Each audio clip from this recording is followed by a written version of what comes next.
All right, you guys, today we're going to talk about section 1.4, which is quadratic equations. And these are very important. You're going to see them in pretty much every class from here on. You even see them in a trig class with like cosine and sine as your x. And so we see them in calculus all the time. Different ways to solve them. We're going to factor, we're going to square root, we're going to use the quadratic formula, which probably a lot of you are coming to me with some knowledge of already. So by the end of this class, you'll be really proficient at solving quadratic equations. By the way, a quadratic equation is an equation whose highest exponent is 2, okay? So anything to the second power that has that as the highest exponent, that's a quadratic equation. So let's go ahead and dive in by first using this zero product property. So you can see the zero product property stated here at the top of the screen. And it's, I mean, if you kind of think about it, it's kind of an obvious thing, okay? I have two numbers here, right? And these two numbers are multiplying by each other and their product is 0, right? So when I multiply them, I get 0. So the only conclusion could be that maybe m is 0, and that's why 0 times n is 0, or maybe n is 0, or maybe both. Okay, that's the only way to get 0 when multiplying. Like 0 times 7 is 0. Okay, so one of them has to be a 0. All right, so let's go ahead and see, well, how do we use this in to solve these quadratic equations? All right, so here we go, you guys. So first thing we're going to do is we are going to distribute this x in, okay? We cannot set each piece equal to 0 at this point because notice this right-hand side has to be a 0. And our right-hand side is not 0 yet, okay? So we're going to go ahead and distribute. All right, so x times 2x is going to get us 2x squared. And x times 1 is just going to get us x. So we know we need to get that 0 on the right-hand side. So what we're going to do is we're going to subtract the 15x over to the other side, or move the 15x over to the other side. Is the language I will use, which means its sign has to change to minus. Okay.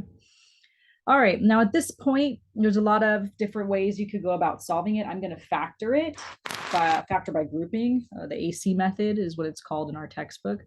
Okay. So the AC method is when you multiply the A times the C. Remember that from the quadratic formula, this is A. The number in front of the X, which is 1, would be your B. And this last number would be your C.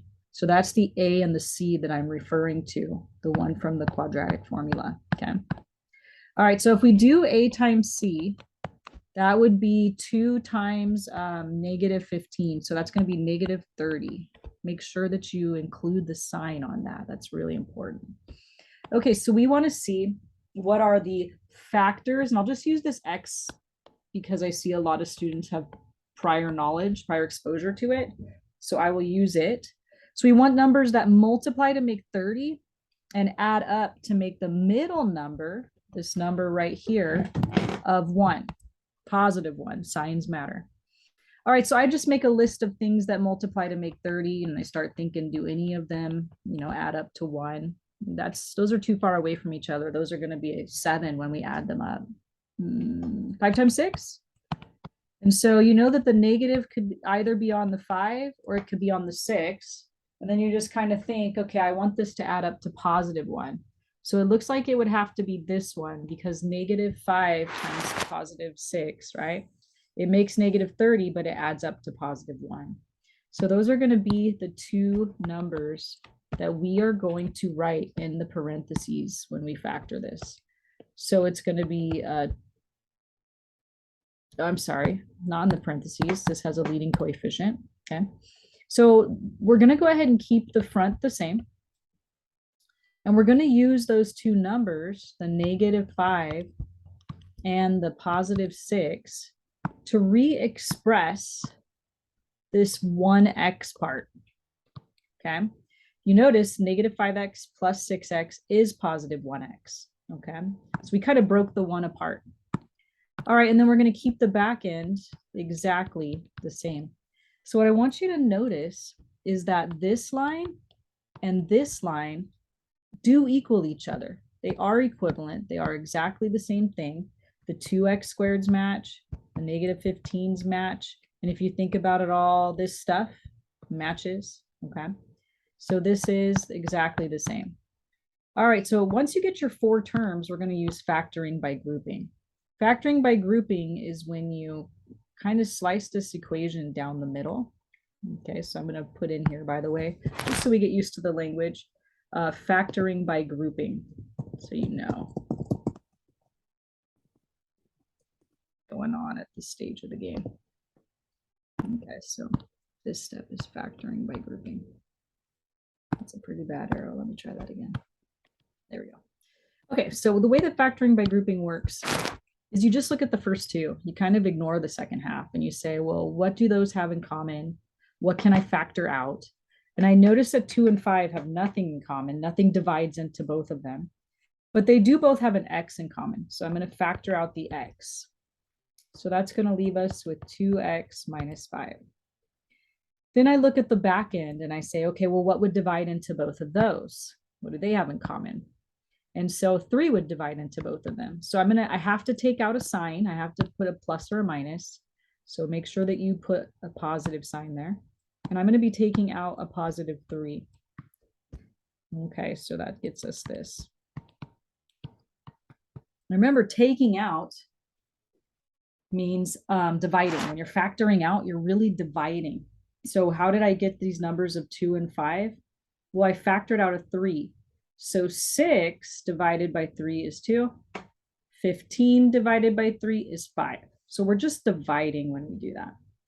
Now you'll notice that these parentheses right here match, and that's what you want. So those are going to be one of your parentheses. You're going to take that and you're going to factor it out. And if you factor it out, what's left is going to be this x and this plus 3. So that would be what would be left if you factored out the 2x minus 5. And that's what's called factoring, you guys. We factored that quadratic. Now, why did we do this? Well, we're trying to use this property up here, this zero product property, right? And the zero product property says if m times n equals 0, then either m equals 0 or n equals 0, right? Well, we have that. We have something times something equals 0. So our conclusion can be that either this first one is 0, the 2x minus 5, or the second one is 0. Okay, so that's us applying the zero product property on this step.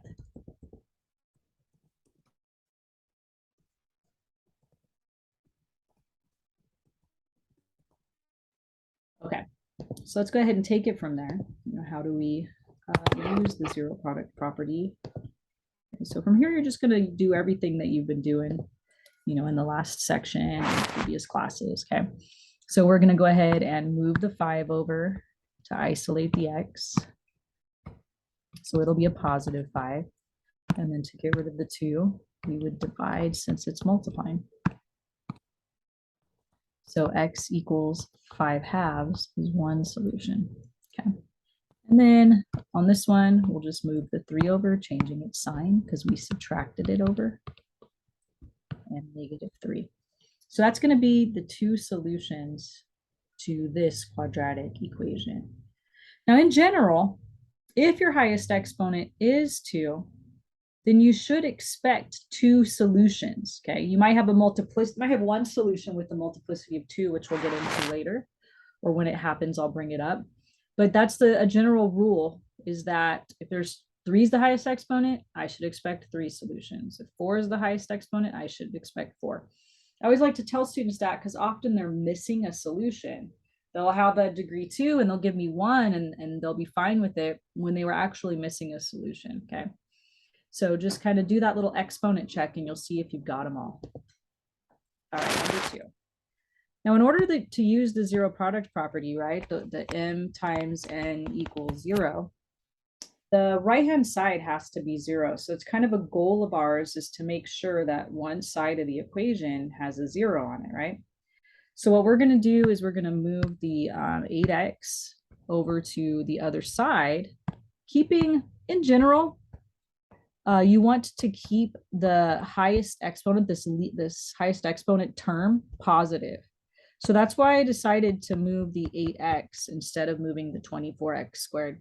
If I move the 24x squared over to the other side, it'll become negative, and we don't want our highest exponent term to have a negative in front of it. Okay. All right, so we're going to factor in a different way on this one than we did the last one, because notice it doesn't have 3 terms in it. The last one that we had 3 terms, right? 2x squared, 1x. I guess I should probably look at it right here. 2x squared, 1x, and 15. Okay. That's not the case. Ours only has 2 terms. So anytime that you have 2 terms, you're not going to be factoring in the way that we just did with the 2 parentheses. You might either use the square root method, which we'll do in a bit, or you might just factor out the greatest common factor. And so that's what we're going to do here, okay? Since there are 2 terms, both with an x, we are going to factor out GCF, which is the greatest common factor. Always what you'll do, you guys, if both of them have an x. Okay. All right. Move this up a bit. So the greatest common factor. So I can see that 8 goes into both of them, and so does x. So I'm going to go ahead and divide by 8x. Now, a lot of students will put nothing here because they'll be like, oh, I factored out the 8x, right? But make sure you have the 1 there for a couple of reasons. Number one, we said we're dividing. So technically, if you took an 8x and you divided it by another 8x, that should be 1.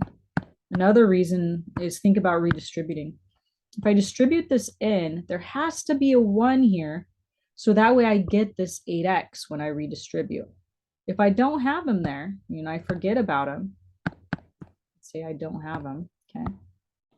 Well, then when I distribute, I'd only get 24x squared. The 8x would be missing. So just make sure that when you factor it out, there's still that 1 there, okay? All right, so now we're in the 0 product property, right? We're ready to use the 0 product property. This would be like the m, and this would be like the n, right? We have something times something equals 0. So we're going to set each one of those things equal to 0. We're going to set 8x equal to 0.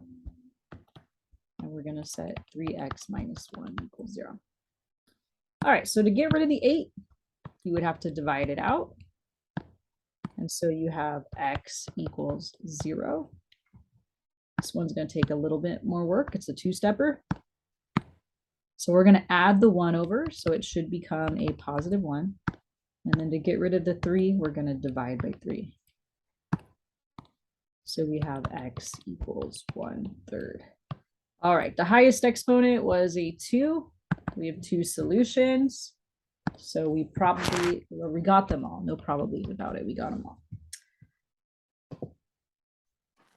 Okay, so here's the square root property that I was talking about.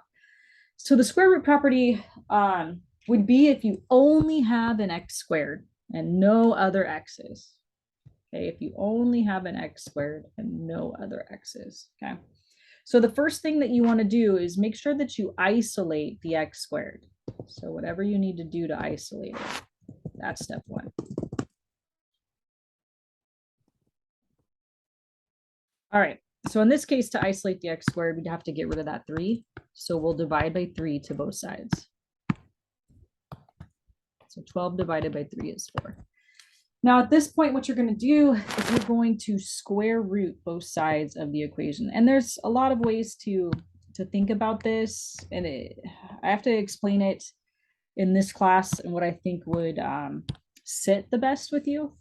So when we square root, we have to remember to put a plus or minus. If we don't, we'll be missing a solution. Now, why do we put a plus or minus for this? Okay. The reason why we put a plus or a minus is because look at our equation here. It says something squared equals 4. So it's like, okay, well, what could we put in there?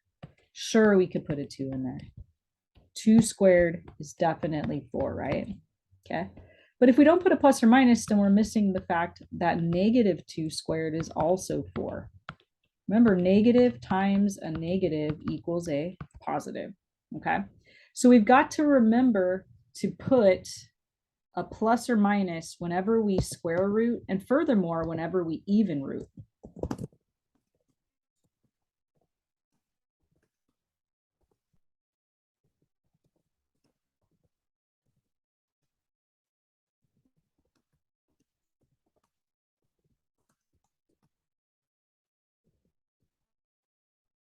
Something a lot of students tend to forget, and that makes them lose an answer. And that's why I told you to do the exponent check. If the highest exponent's 2, I should expect 2 answers. If I didn't have the plus or minus here, I would only have one answer, positive 2. But because I have a plus or minus, I have 2 answers. I have positive 2 and I have negative 2. All right. So let's go ahead. I only see an x squared term. I don't see any other x's. So this would be the square root property, right? Okay, so since there's only an x squared,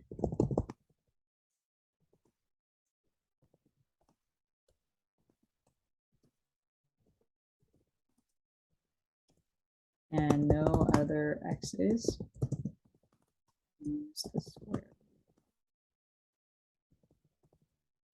So remember, step 1 of that is to isolate. So we need to isolate the x squared, right? Okay. So we're going to go ahead and isolate the x squared. So we're going to move 25 over to the other side. Then we'll have our x squared by itself. So it's going to be negative 25. We cross the equal sign. We better change the sign. Or another way to think of it is we subtract it. Now, this one's kind of interesting because we're square rooting both sides, which means that we're square rooting a negative. We just learned in the last section that anytime that we square root a negative, we have to remember to put an I, right? But first things first, before I do that, we did square root, which means we need a plus or minus, okay? So do not forget that. It's so easy to forget. All right, so now we'll go ahead and take care of the fact that if I have a negative under a root, it's really an I and a positive under the root. And then we'll square root to 25. So square root of 25 is 5. So we have plus or minus 5i. And that is 2 solutions, positive 5i, negative 5i. You can see our highest exponent is 2. You can see our highest exponent is 2. So we should have 2 answers here, 2 solutions. Now there's a lot of ways, there's 2 ways to solve this really, maybe more if you consider once you get it down to a quadratic, but one way would be to FOIL it out.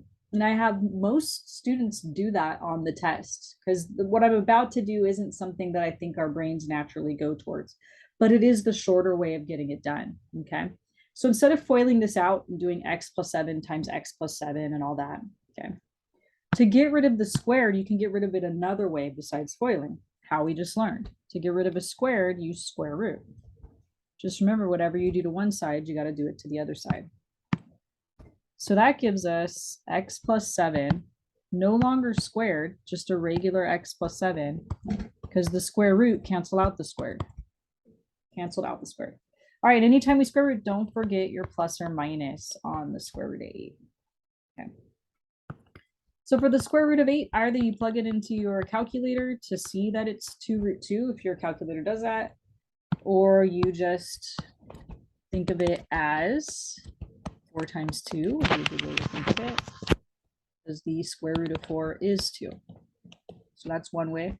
Or for those of you using the prime factorization tree, it's 2 times 4. 4 is 2 times 2. We said doubles go on the outside, singles go on the inside. Okay. All right, and then we're on our last step. To get x by itself, we would just have to move the 7 over to the other side. So instead of a positive 7, it will show up on the other side as a negative 7. And this is 2 answers also, right? It's negative 7 plus 2 square root of 2 and negative 7 minus 2 square root of 2. So we have our 2 solutions for our degree 2 polynomial for our quadratic. Okay. All right, so we're going to do completing the square. Let me just kind of peek and see what we got going on here. Okay. So for completing the square, it's actually how we came up with the quadratic formula. So we'll complete the square a few times just to get good at the process. And then we'll go ahead and show you how they derived the quadratic formula from this. And then we'll never complete the square again. Okay. I mean, after today, after we learn this quadratic formula, you guys, completing the square will be off the table. It's just longer. I guess you can use it. I won't get mad at you if you use it, but it's longer, right? Because we're all trying to get our homework done in the quickest way possible. Okay, so let's go through these steps really fast. So step one, divide both sides by a to make the leading coefficient 1. So I always just say get rid of a. Well, in our problem, the coefficient's already 1, right? There's a 1 in front of that x squared. So in other words, step 1 is already done for us. Done. A is 1. Okay. So the next step would be to get rid of c. So getting rid of a is 1.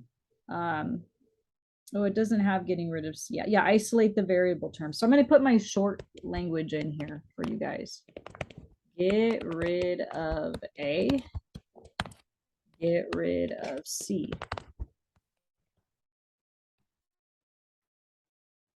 Writing's atrocious. Makes me want to go in here and type this because I know I'm saving it, huh? Let me type it, you guys, so other people can read it. A.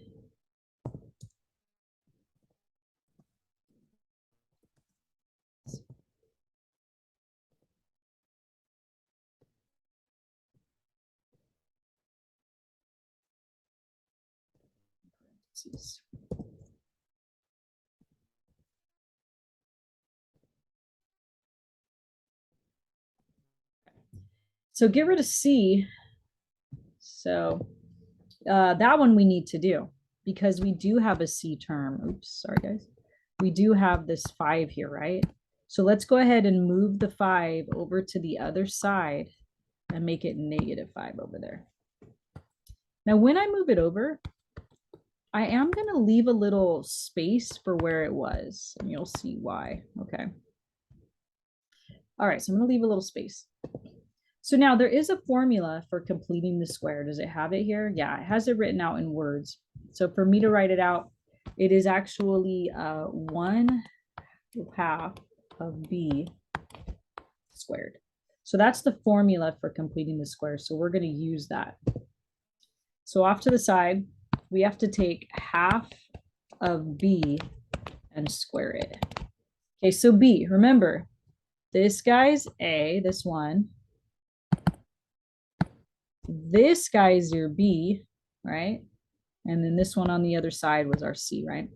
So we're taking 1/2 of -18. So we have to take 1/2 of -18 and square it. So taking 1/2 of something multiplied by 1/2, it's literally you taking 1/2. So 1/2 of -18, well, 1/2 of 18 is 9. So this would be -9. And then when you square it, it's going to be +81. So what we're going to do, and it'll always be positive, you guys. If you have a minus right here, you know you've messed up because when we square anything, it becomes positive. If it was negative, it becomes positive. If it's positive, it stays positive. All right, so we're going to add an 81 in that blank that I left. Now remember, whatever you do to one side, you got to do it to the other side too. So we put a +81 on the left and we put a +81 on the right. Okay. All right, so now this, the reason why we put 81 in there is because it's going to make this factorable now. Okay, notice over here at the beginning, there were no factors of 5 that added up to -18. In fact, the only factors of 5 would be 5 times 1, right? There's no way that's going to make 18. And so what you're kind of doing is you're saying, hey, I don't like that last number. I'm going to move them over. I'm going to put in my own last number so that this guy does factor now. Okay. And it's not just that he factors, but that he factors as a perfect square, which is even better. So you won't ever get something like x + 5 times x + 3. That's factoring, but those are different factors. You'll get x + 5 times another x + 5, something like that. So that way you can write it as x plus 5 squared. That's the goal, is to write this as a perfect square. Okay. All right. So let's think about it. What are the factors of the last number, 81, positive 81, that add up to the middle number of negative 18? So what multiplies to make 81? Well, 9 times 9, but that's not going to make positive 18 when I add them. So let's slap some negatives on it, and that'll do it, right? So it's going to be, notice it's the same number. That was important that it's the same number, because I just got done telling you that this is going to factor, as a perfect square, which means it's an x minus 9 times another x minus 9. Meanwhile, we'll do the math over here. I think that's 76. All right. So instead of writing it like that, though, x minus 9 times x minus 9, we're going to write it as x minus 9 squared. And this should remind you a lot of this problem. Something squared equaling a number, right? Well, we square rooted both sides. That is exactly what we are going to do in step 4, right? We're going to square root both sides. I'm actually going to write this a little bit lower just so that it fits down here with step 4. Okay. All right. So we're going to square root both sides. And what do we have to remember when we square root both sides? Hopefully you said a plus or minus. Okay. So this is going to be x minus 9 equals plus or minus root 76. So ask your calculator to tell you what the square root of 76 is, or break it down. So we're going to break it down to see if it does break down. I think 2 goes in, what, 38? And 2 goes in, I believe, 19. So yes, it does break down. Doubles go on the outside. Singles go on the inside. So it's going to break down as 2 root 19, plus or minus 2 root 19. We are on our last step to getting x by itself. Just move that 9 over to the other side.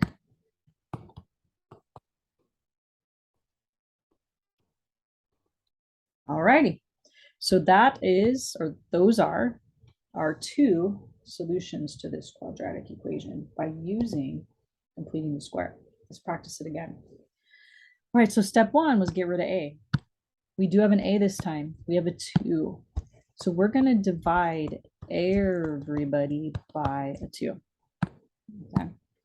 So that's going to give us x squared minus 2x minus 3 halves equals 0. Then the next step was to get rid of c. So we're going to move the c over to the other side. And don't forget to leave a little bit of space where the 3 halves used to be, right? Then we're going to use that formula for completing the square. We have to take half of b and square it. So we're going to take half of negative 2 this time. That's going to be our b. Half of negative 2 is negative 1. Negative 1 times negative 1, that's going to be positive 1. Remember, it should always be positive, you guys. Squared it. Okay. Now so we'll factor it again the hard way, and I'll just show you a shortcut, okay? So we're looking for factors of the last number, which is 1, that add up to negative 2. So the only factors of 1, you guys, are 1 times 1, right? Or negative 1 times negative 1. So it looks like it is going to be negative 1 times negative 1, because that adds up to negative 2.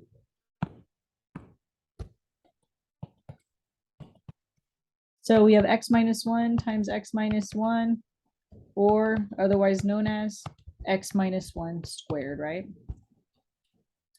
Now, in order to add these together, we are going to need to have common denominators. So I'm going to go ahead and multiply by a 2 to the top and the bottom.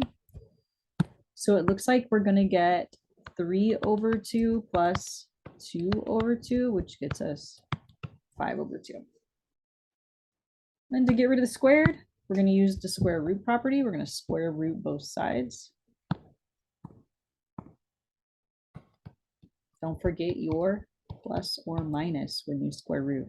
And I like to divide up the big square root sign into two little square root signs, because sometimes one of these pieces will be square rootable. Like let's say you had the square root of 16 over 7, right? Well, yeah, we want to divide this up because we can actually square root the 16 and make this 4 over root 7, right? So we always kind of divide up the big square roots into two little square roots. Now, neither one of these is square rootable. We talked about last section that we don't like square roots in the denominator of fractions. It's like not allowed. It's like illegal in math. Okay. So remember, we multiply by the denominator, right? That's the 1 is what we're multiplying by, but we use the denominator to get our form of 1. Okay. So square root of 2 over square root of 2, that's the one that we're going to use to rationalize this denominator. So we got x minus 1 equals plus or minus. Square root of 5 times square root of 2 is square root of 10. Square root of 2 times square root of 2 is just 2. Let's make sure that you know a little fact that's going to help you out.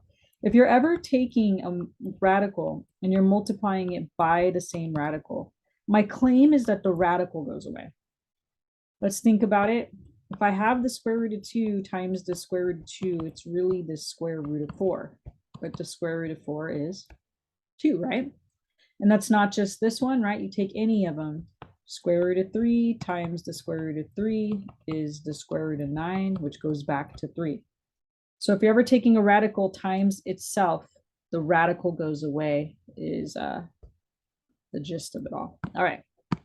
So we're going to move the 1 over to isolate the x. So we have 1 plus or minus radical 10 over 2. And that is our 2 solutions to this one. This was a tough one. A lot of levels. We had fractions going on. We had a square root that required rationalizing. These can be pretty tough. You can see why somebody might want a shortcut like the quadratic formula. Okay. All right, let's try this one, and then we will show you how they came up with the quadratic formula. Okay. All right. So first things first, we've got to make sure that everybody's on one side so that it equals 0, right? So I'm going to move this 2x over. Make them a negative. And order matters. I'm putting it in descending order, right? Here's my x to the second. Here's my x to the first. And here's my x to the 0. In other words, no x. Okay, so you got to write in descending order. All right, now let's go through our steps. Step 1, get rid of a. So we're going to divide by 3.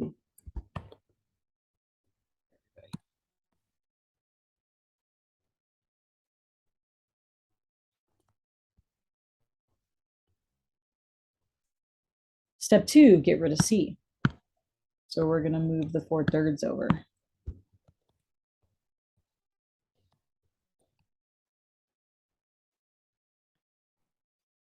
All right. Notice I left some space because we know that we're going to be using this formula. All right, so what's b in our case? Hopefully you said negative 2/3. Oh, first 3 ever. There we go. All right, so I'm going to go ahead and cross off the 2's. They're going to cross cancel with each other. And so that's just going to leave us with, if you multiply straight across, this 1 is going to multiply by a negative 1, right? Or a negative sign. So it's negative 1. And then 3. Don't forget you got to square that. So you got to do negative 1/3 times negative 1/3. 1 times 1 is 1. 3 times 3 is 9. So it's going to be 1/9.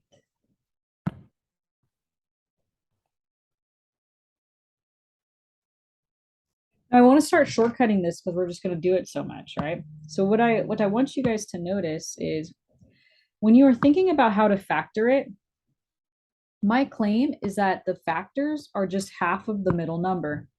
This middle number here is negative 18. Well, the factors were negative 9, right?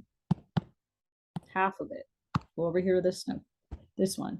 Negative 2 was the middle number. Well, what's half of negative 2? Negative 1, right? So we could just quickly factor. We don't have to like use this x and think when it comes down to completing the square. It's always going to be half the middle number. So that's something to think about. because right now we're going to factor this. And I'm going to go right away to the squared. Okay. So if I'm going to factor this, I have to take half of the middle number. Well, what's half of 2/3? Half of 2/3 is 1/3. So this would end up being x minus 1/3 squared. Okay. So I'm going to write this down that the shortcut is to take half of the middle number. A shortcut for factoring is to take half of the middle number, the b. So let's do the math below it. Okay, if some of you might have been like, what's half of 2/3 if you didn't know that it was 1/3, right? Let's do the actual math here, okay? So half of 2/3, which we already did this, by the way, right? Well, the 2's canceled on us, if you recall, and we got 1/3. Okay, so basically when you get done, whatever's in the parentheses here, that is going to be what is your factors of this, or what are your factors of this. All right, so then the only thing left to do here is get common denominators. So I can see that 9 would be my common denominator. Okay, so 3 times 4 is 12. So we got 12/9 plus 1/9. So it looks like it's going to be 13/9.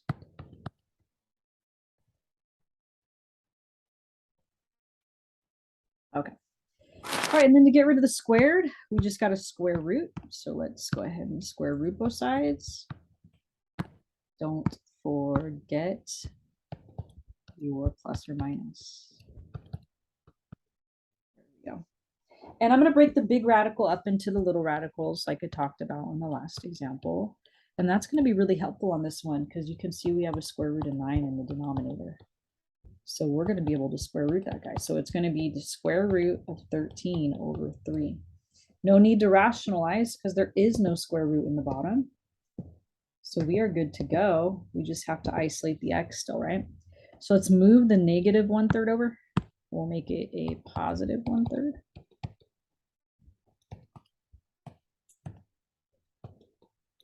And that is our 2 solutions to this particular quadratic equation by using the method of completing the square. So memorizing the formula for it is going to be really important, right? Half of b squared. Okay, so what I'm going to do is I'm going to insert a slide here where we prove the quadratic formula. And we just kind of look and see. They want us to do it both ways, but for time purposes, I don't want to make this video super long. I'm not going to do it both ways. I'm going to do it by using the quadratic formula. But first, let's go in here and derive the quadratic formula so you know where it came from. I remember when I was in school, the teacher just kind of slapped it up on the board. We memorized it, right? Had all these special ways of memorizing it, songs, stories. Yeah. They never showed me how to actually derive it. And then when I taught in high school, it was a state standard to show students how to derive it for a little while. It's not a state standard anymore, I don't think, but that was the first time I saw it when I had to teach it. So I figure you guys are going to be ahead of me knowing how to do this. All right, so we're just going to go through those steps again. Get rid of A, get rid of C, use the formula, right? And then square root both sides. But there's no letters now. There's no numbers now. So instead of numbers, we have variables A, B, and C in those positions. So it's going to be a little abstract, but sometimes it's better that way because then you don't have to do the actual math. All right, so get rid of A.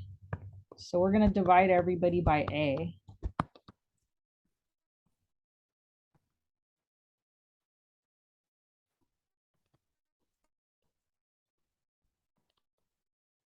Then get rid of C. So we're going to take this last term and move it over to the other side. And don't forget to leave a blank in its spot. Okay. Then we're at the use the formula. Step 3, use the formula. So we have to take half of B and square it. So first of all, we got to figure out what B is, right? Well, B is always whatever's in front of the x to the first. So B over A is going to be our B. It's weird to say, huh? B over A is our B. All right, now remember with multiplying with fractions, you just multiply straight across. So 1 times B is B. 2 times a is 2a. But then we have to square this. So we have to do b over 2a times b over 2a.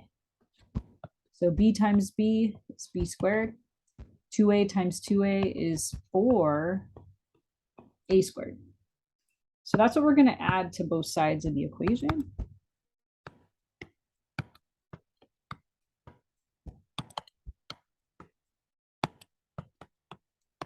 Okay.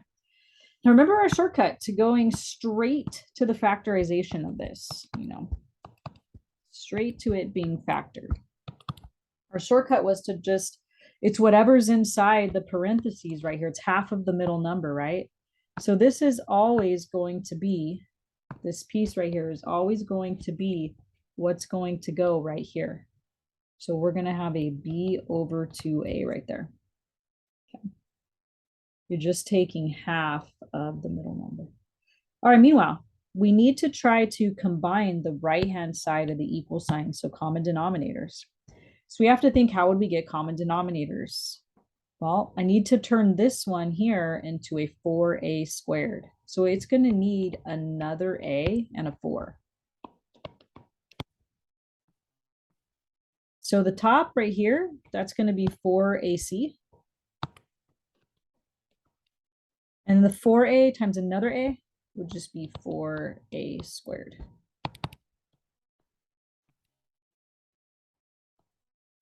All right.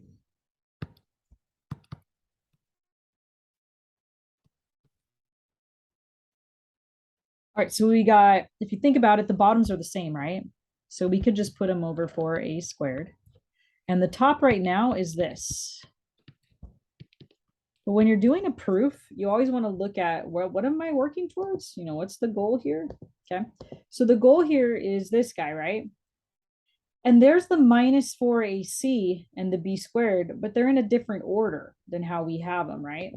So instead of writing negative 4ac plus b squared, on the next line, I'm going to write b squared minus 4ac. So it starts looking more like the quadratic formula. So it starts looking more like our goal. There were a lot of times when I'd be doing a proof in college and I would be like, oh my gosh, I don't know where to go from here. And so instead of like continuing, downward like we're doing, I would actually write the ending down and work upwards sometimes, or kind of use the ending to guide where I was going to go next. All right. So we're going to go ahead and get rid of the squared by using the square root property. And don't forget, when you square root, your plus or minus.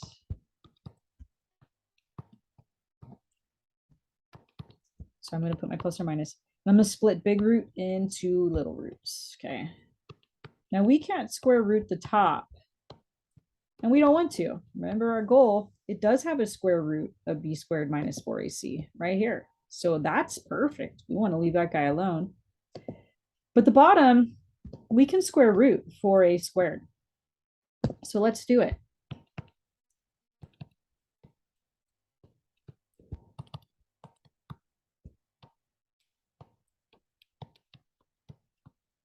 So the square root of 4a squared, well, the square root of 4 is 2.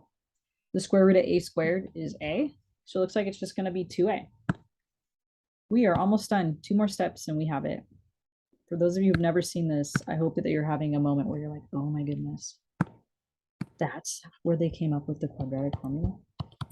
All right, so we're going to move the plus b over 2a over to get negative b over 2a. And those of you who have a lot of exposure to the quadratic formula, you know that they don't write it like this, right? It's negative b plus or minus the square root of b squared minus 4ac all over 2a. Okay. So as long as they have the same bottoms, which they do, the same denominator, then you can just write them over that one denominator, over that single denominator. So super duper cool that somebody was like, just sit for completing the square. They're like, oh my gosh, this process is so long. They've probably done it 30 times. They're like, what if I just leave A, B, and C in there, complete the square, and leave it? Then what I can do from now on is just insert the A, B, and C into this final product here, or this final answer here, and it will get me my final solutions to the quadratic. So very nice. outcome. So what we're going to do is not what the directions say here. They want us to do it both ways. They want us to do it by completing the square, and they want us to do it by using the quadratic formula. I'm only going to use the quadratic formula. What I want you guys to do, if you get some time, is come in here and try it with completing the square. The reason why I want you to do that is so that you will appreciate the quadratic formula. Because once you do the completing the square and you see how long it is, you're going to be like, oh my gosh, I'm so glad I have the quadratic formula. It's nice to come in and appreciate things that we have, right? And just be like, thank God for that quadratic formula, right? All right, so let's go ahead and just use the quadratic formula. I'm going to put underneath this, try on your own. Try on your own. I do want to make a comment. I remember I had this professor that would say that a lot during class. He'd be like, and you should try this on your own. And I never did. That's the kind of student I was. I was like, yeah, right. And I regret that. I wish that I would have tried those things on my own. I think I would have learned a lot more. A lot of times he put those types of questions on his tests, and I didn't know because I didn't try it on my own, you know. And so do this, you know, like try it, because it's nice to have the two side by side so that way you can see. That way you can pick. You're like, well, which way do I like better? You know, if I'm going to proceed in all these problems and I have multiple methods, I want the one that sits the best with me. I want the one that's the most concise, the quickest. So try it so you can do that comparison. Okay. All right. So we're going to go ahead and get this into ax squared plus bx plus c form. That's the only way you can use the quadratic formula, is if it's in that form. So we're going to have to distribute to start to get it into that form. We need an equal 0, as you can see on the right hand side. So let's move this -7 over to make it a +7.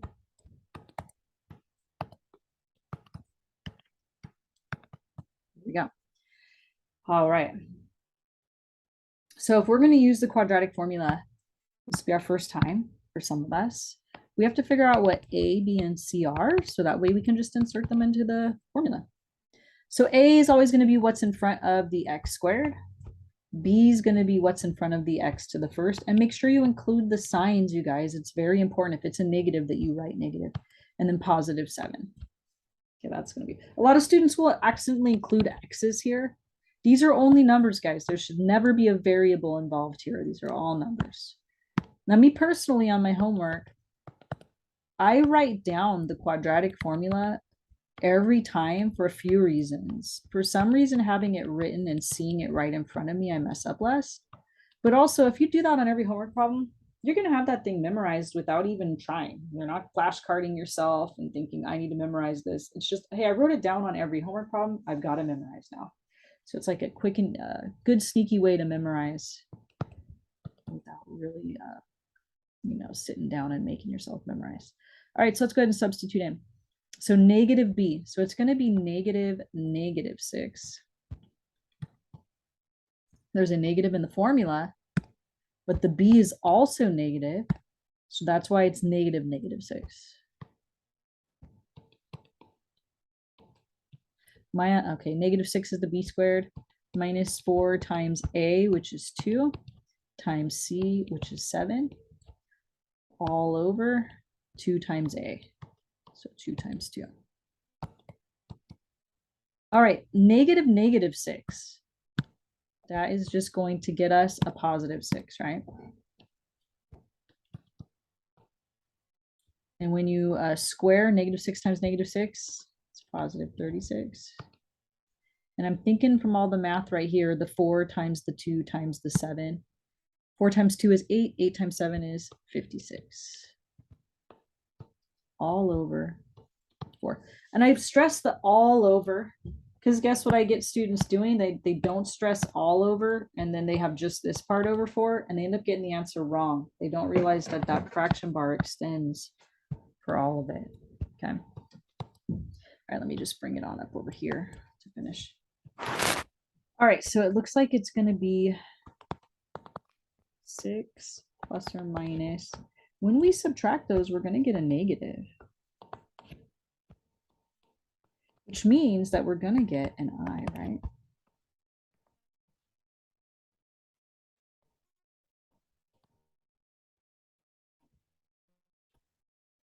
Now, square root of 20,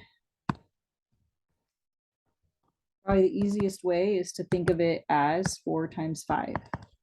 Oh my goodness, sorry guys. So 4 times 5, because the square root of 4 is 2. So we're going to put 2 root 5 in right here, right? So we've got 6 plus or minus 2. Don't forget the I though. I root 5 over 4. Okay. Now I had a teacher that called it the eyes and the nose. So I thought it was kind of cute, and it makes people remember that you can't do something like this. Be like, hey, I'm going to divide by 2 to these guys. I get this all the time. And I can see why, right? We cancel a lot in algebra, but you can't cancel unless the eyes and the nose of your smiley face, right? If the eyes and the nose all have something in common, okay? So you want to look and you want to see, do 6, 2, and 4 all share a common factor? And they all do, right? 2 can go into all of them, okay? So I'm going to circle these and I'm going to say off to the side, divide by 2, since that's the GCF. All right, so if we divide them all by 2, 6 divided by 2 is 3. 2 divided by 2 is 1, so we're not going to write it. And 4 divided by 2 is 2. That is our 2 solutions to quadratic form, or using the quadratic formula. So again, try this by completing the square so that you can appreciate actually how much quicker this process was than that other one. Didn't seem quick, I know, but you guys, you're going to grow so much mathematically this semester that things that once seemed long are no longer long. You'll be like, oh, that was quick. I can bust that out fast. I've done it, 35 times. Oops. Okay.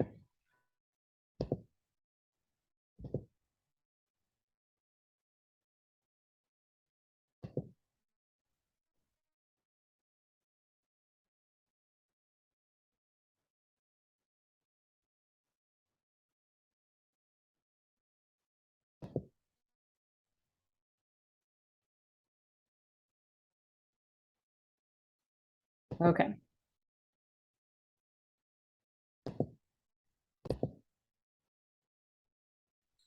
Okay. So this part of the quadratic formula that's underneath the square root, that has a special name. It's called the discriminant. Okay. And so the following is true about the discriminant. If the discriminant is 0, you're only going to get one solution. If the discriminant is positive, you have 2 real solutions. And if the discriminant is negative, you have 2 imaginary solutions. Let's go in and do these so you guys can see, why that's the rule. I'll write them concisely on this page right here. So it's, one spot. One. If the discriminant is 0, there is one real, caps lock solution.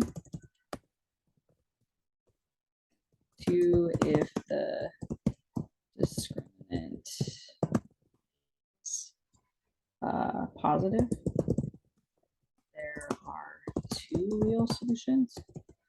You'll see why, right, on all these in a second. So if you're like, what is going on? Don't even worry. We're just kind of copying it down right now. If the discriminant is negative, there are 2 imaginary solutions. All right, so that's all that can happen. Those are the 3 cases. So let's go in here and kind of look at why they are the way they are. Okay, I'm going to do the full-blown quadratic formula just to kind of show you why, if the discriminant is 0, we get 1 real solution. So for the quadratic formula, right, the negative b plus or minus b squared minus 4ac all over 2a. We're going to go ahead and substitute in the a and the c, right? So A in this case is a 1. Kind of have to infer that. B is a negative 10. C is 25. So I'm going to substitute these all in. Okay, so we got x equals negative 10. In the future, I won't write negative negative. Okay, we'll just have to know negative negative means it's going to be positive. It's going to shortcut things for us. Okay, b squared minus 4 times a times c all over.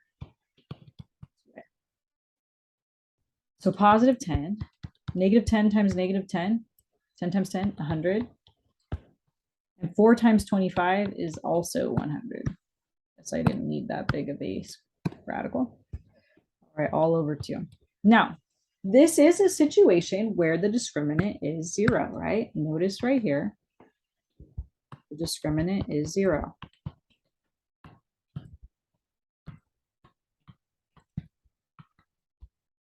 Oops, discriminant.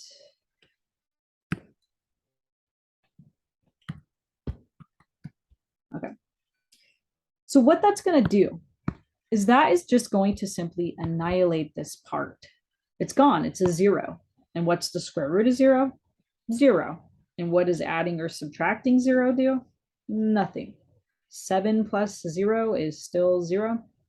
7 minus 0 is still 0. So all that we're left with is this right here. We're left with 10 over 2, right? So the plus or minus went away, right? And so that leaves us with one real solution. If there's no plus or minus, then it has to be one solution, right? It's the plus or minus that gives us 2 answers. So anytime that the discriminant is 0, that means this whole radical part falls off the paper. It's a goner, right? Which means you could just stack these 2 numbers and get your one answer, your one real solution, okay? Let's take a look at the case where the discriminant is positive. Here's a couple different cases, right? Now, by the way, on this first one right here, which that's probably the only one I'm going to do. Let me just X this off, okay? It only has x squared minus 9. What I'm going to do so that I can use the quadratic formula on it and get the discriminant is I'm going to add in a 0x term. Okay, so I added this 0x in there, and I can because that's really nothing. And adding nothing does not change the value, right? We just said adding 0 does nothing. So it's okay to put a 0x in there. What's 0 times anything? It's 0. So what's 0 times x? It's 0. So I just added 0 to the equation. Totally legal, okay? And I did that so that I could quickly see what my A, B, and C are, right? A equals this 1 again that we don't write. B equals 0. And C equals negative 9. And the takeaway from this is that if a term is missing, like if the x term is missing or the constant is missing, you can always add a 0 in there, a 0 term in there, so that you can figure out what your A, B, and C are in your quadratic formula, okay? If you choose to use the quadratic formula. All right, so we got x equals negative b plus or minus the square root of b squared minus 4ac all over 2a. So I've had some students, I didn't even know of this one until I heard students humming during a test, but I guess that a lot of them learned the pop goes the weasel for the quadratic formula. X equals negative b plus or minus the square root b squared. I don't remember how it goes from there. B squared take away 4ac all over 2a, probably something like that. You guys could probably Google it. Somebody's singing it on YouTube or something. I had a teacher that had a story. The negative boy, that's the negative b, the negative boy couldn't decide, that's the plus or minus, whether or not to go to the radical party where 2 square bouncers, so I don't know if you guys still use that language, but you're a square if you're like a nerd or whatever. So 2 square bouncers, uncool in this case, took away, so minus, 4 alcoholic containers, and it was all over at 2 a.m. So the negative boy couldn't decide whether or not to go to the radical party where 2 square bouncers took away 4 alcoholic containers, and it was all over at 2 a.m. You might not remember the whole thing, but a lot of students can't remember if it's like plus 4ac or what if it's just 4a, they can't remember. But they'll remember like, oh, they took away 4 alcoholic containers. And so then they'll totally have that down. All right. So we've got x equals, and I'm doing the full-blown quadratic. I'm not just doing the discriminant. Remember, I'm doing that to show you guys why, if the discriminant is positive, we're going to have two real. Okay, b squared minus 4 times a times c. Sorry, you guys, my writing's pretty bad. All over 2a.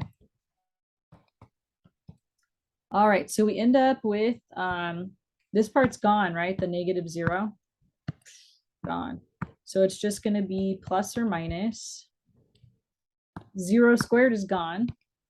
So it looks like it's just going to be negative 4 times 1 times negative 9. So a negative times a negative is a positive. So I know it's going to be a positive. 4 times 1 times 9, that's 36, you guys. Square root of 36 is 6. And so we end up with two real solutions, positive 3 and negative 3. So let's make a comment right here. The reason why these are real is because the discriminant was positive, right? Discriminant is positive. So no I, so no imaginaries. So no imaginary numbers. So that's the reason why we have a real solution here, right? That's why it says two real solutions. So that's the real part too, because of the plus or minus, right? Okay. Even if the square root didn't go away, you know, let's say, or this number out front, let's say it was 2 plus or minus the square root of 36, whatever. Okay, it's still two real solutions, you guys. Okay, two real solutions. It's real as long as there's no I, and it's 2 as long as the plus or minus is there. All right. Let's try this last case, the case where the discriminant is negative. So if the discriminant comes out negative, oops, write down, we should have two imaginaries. So let's figure out what A, B, and C are for the quadratic formula. A is 1 again. That's actually quite common to get 1 for A, you guys, on these problems at least. Not necessarily.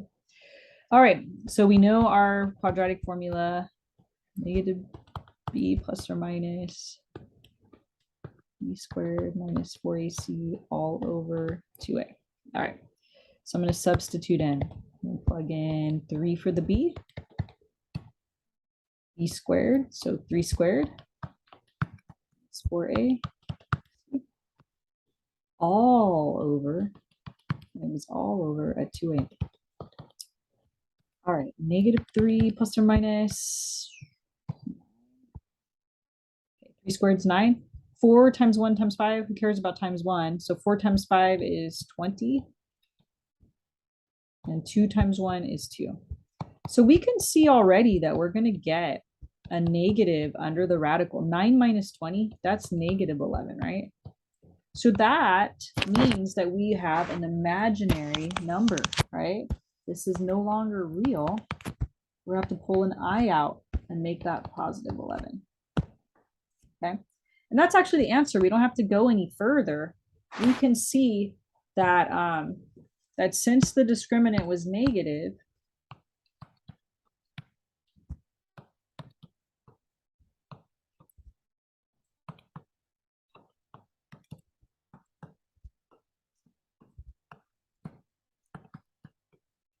we have imaginary solutions, right?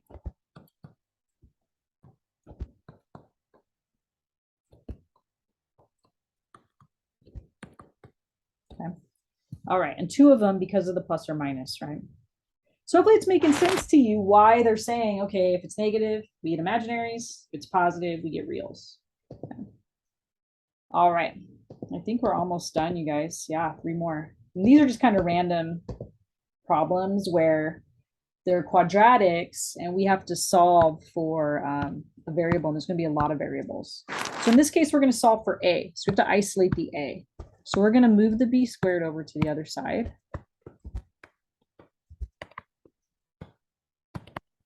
Remember, if it's negative, on the other side, it'll be positive.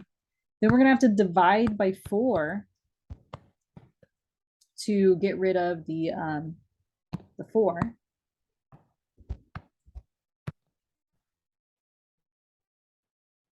And what am I forgetting? Sorry, let me do one more set. I'm going to make a mistake. And let me see if you guys spot it. Okay, when we square root the squared, it becomes a.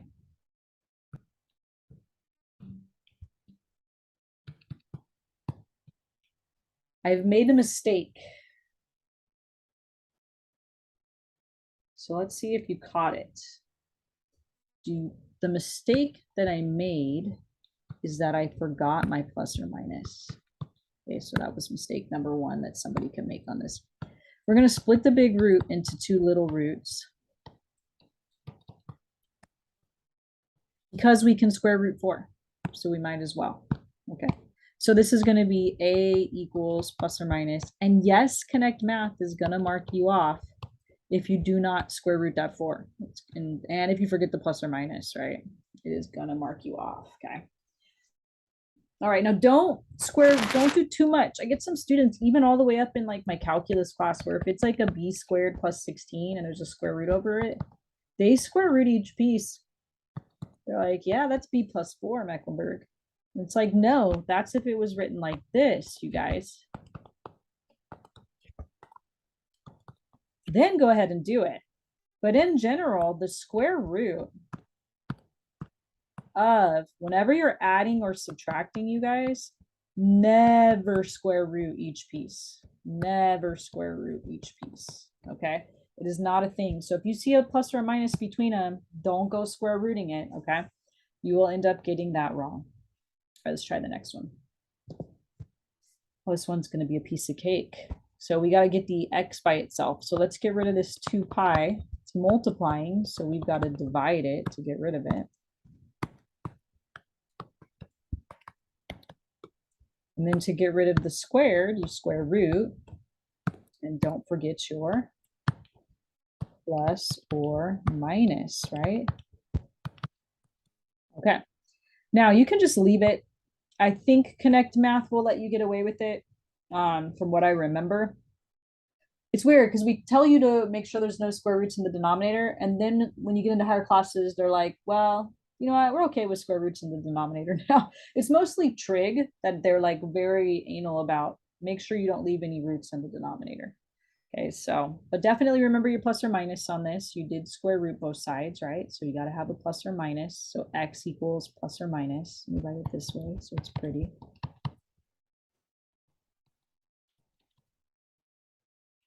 There you go. Okay, toughest problem that we have had in this entire section. One of the tougher problems in the class, to be quite honest. This asks us to solve for y, but there's a y squared and a y to the first, right? And so when you see that, you're going to want to get this into ax squared plus bx plus c equals 0 form. You're going to want to get it into standard form, okay? And so I'm going to go ahead and move the x over to the other side.